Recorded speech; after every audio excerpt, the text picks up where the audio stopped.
तर मैत्रिणींनो, मी जयश्री होम किचनमध्ये तुमचं मनपूर्वक स्वागत आहे। आज आपण बघणार आहोत तांदूळ कुंद्रा तांदूळजा याची भाजी। तर कशी बनवायची, बनवायला अतिशय सोपी आहे आणि खायला अप्रतिम आहे। तर ही भाजी खूप पौष्टिक असल्यामुळे एक वेळेस नक्कीच बनवून खा। तर बनवायला सुरुवात करूया। तर कढईमध्ये मी 3 ते 4 चमचे तेल घातलेले आहे। या भाजीला थोडंसं तेल आपल्याला जास्त वापरायचं असतं।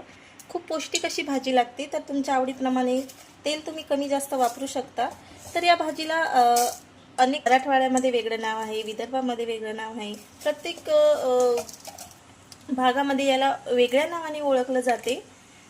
तर ही भाजी चवीला अप्रतिम असल्यामुळे आपण एक वेळेस नक्की बनवून खाल्ली पाहिजे। तर इथे मी 3 ते 4 चमचे तेल घेतलेलं आहे आणि त्यामध्ये 1 चमच जिरे घातलेले आहे। जिरे छान तडतडलेले आहेत। त्यानंतर आपल्याला यामध्ये घालायचा आहे बारीक पातळ लांब असा चिरलेला कांदा आणि एकदम गुलाबीसर रंगावर याला फ्राय करून घ्यायचा आहे।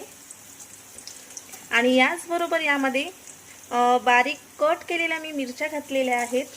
तर मिरच्या कमी तिखट असल्यामुळे थोडे जास्त घेतलेल्या आहेत।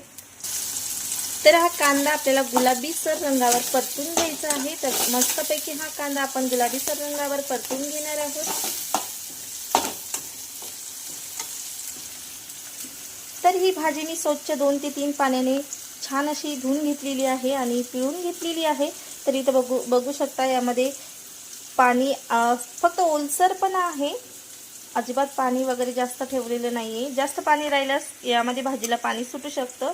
त्यामुळे पूर्णपणे आपल्याला ही पाण्याने स्वच्छ धुवून पिळून घ्यायची आहे। आणि ही कांदा पण छान असा गुलाबीसर रंगावर परतून झालेला आहे। तर यामध्ये आपण चवीनुसार आता मीठ घालणार आहोत। जास्त साहित्य वगैरे काही लागत नाही या भाजीला बनवायला। तर साधारण अर्धा चमच मी चवीनुसार मीठ घालते आणि ते छान असं परतून घेते। यावर आपल्याला ही भाजी घालायची आहे तांदूळ कुंद्र्याची। आमच्या इकडे याला तांदूळ कुंद्र्याची भाजी म्हणतात। तुमच्या भागामध्ये या भाजीला काय म्हणतात ते नक्की कमेंट करून सांगा। तर ही भाजी आपली टाकून झालेली आहे। छानपैकी याला असं परतून घ्यायचं आहे। बनायला ही भाजी खूप लवकर बनल्या जाते, कमी वेळात बनते। तर आपण याला परतून घेणार आहोत।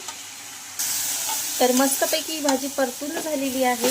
तर आपल्याला 2 ते 3 मिनिटं अजून याला छानपैकी असं परतून घ्यायचं आहे, जेणेकरून ही भाजी छान अशी शिजल्या जाईल मधोमध।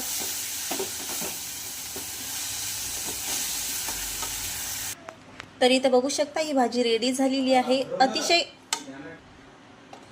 तर अशा पद्धतीची ही भाजी तयार झालेली आहे। इथं बघू शकता अतिशय छान अशी तयार झालेली आहे। इतपत ही भाजी शिजून घ्यायची आहे आपल्याला। तर सर्व करून घेणार आहोत।